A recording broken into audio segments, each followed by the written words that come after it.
Sepekan usai Hari Raya Idul Fitri 1444 Hijriah, arus balik di Bandara Sultan Mahmud Badarudin II Palembang perlahan meningkat. PT Angkasa Pura II Cabang Bandara SMP 2 mencatat, trafik penumpang baik yang datang maupun berangkat sempat melampaui 10.000 penumpang pada 25 dan 26 April lalu. Sementara pergerakan pesawat mencapai lebih dari 60 penerbangan.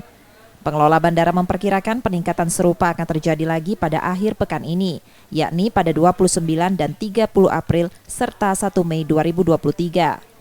Peningkatan terjadi baik pada jumlah penumpang maupun frekuensi penerbangan.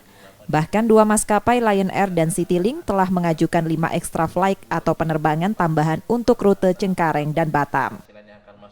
Jadi kami prediksikan kembali nanti akan terjadi arus balik yang mungkin juga sangat signifikan antara tanggal 29, 30 maupun tanggal 1. Kita tahu tanggal 1 itu adalah masih hari libur ya, tanggal merah, jadi kemungkinan arus balik puncaknya di tanggal 30 maupun tanggal 1.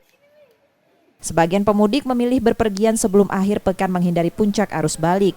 Di samping itu, mereka juga baru akan masuk kerja sepekan usai Idul Fitri.